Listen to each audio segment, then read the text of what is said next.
Hey guys, 2 days video போடலன்னு யாரும் கோச்சிக்காதீங்க. எனக்கு ஹெவி ஃபீவர் முந்தா நேற்றுக்கெலாம் அப்படியே சொல்லவே வேணாம், அவ்வளோ ஃபீவர் எனக்கு. ஸோ அதான் வீடியோஸே போட முடில. சரி இன்றைக்கி வீடியோஸ் போடலாம் அப்படின்னு சொல்லிட்டு vlog எடுக்க ஆரம்பிக்கிறேன். துணி எடுத்துகிட்ருக்கேன், எடுக்கும் போதே எல்லாம் கீழே விழுந்துட்டுருக்கு.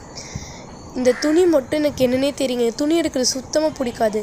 துணி எடுக்கிறது கூட ஓகே, அதை மடித்து வைக்கிறது சுத்தமாக பிடிக்காது. அப்புறம் எடுத்துகிட்டு சேரில் போட்டுட்டு பாத்திரம் கழுவலான்னு கொஞ்சம் தான் இருந்துச்சு பாத்திரம்.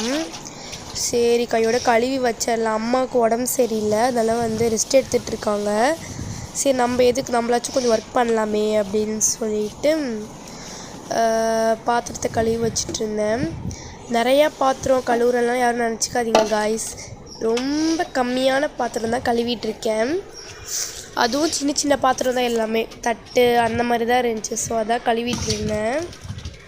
அப்புறம் வாஷ் பண்ணி வச்சிட்டேன். அது அந்த வாஷ் பண்ணுறதுக்குள்ளே போதும் தண்ணி வர செம்ம சூடாக இருந்துச்சு. எப்படியோ வாஷ் பண்ணி அந்தந்த இடத்துல வைக்க வேண்டிய இடத்துலாம் வச்சுட்டேன். அதுக்கப்புறம் ஃபுல்லாக வாஷ் பண்ணி எடுத்துட்டேன். இவ்வளோ பாத்திரம் கழுவுனா யாரும் நினச்சிக்க வேணாம், ஏன்னா கம்மியாக தான் கழுவுனேன். அப்புறம் வாட்டர் பாட்டிலில் தண்ணி பிடிச்சி ஃப்ரிட்ஜில் வச்சேன். ஐஸ் வாட்ரு எனக்கு இல்லை காய்ஸ், எங்கள் அப்பாவுக்கு. அம்மா அப்பா 2 பேருமே குடிச்சிப்பாங்க.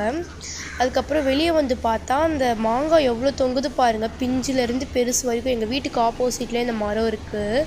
நம்ம மரமாக இருந்தால் நம்ம பாட்டுக்கு பறித்து சாப்பிட்லாம். பட்டு வேறு யாரோட மரம் நாங்கள் விட்டுட்டோம். அப்புறம் ஈவினிங் போல் பசி எடுக்குதுன்னு பப்ஸ் சாப்பிட்டு இந்த vlog முடிக்கிறேன்.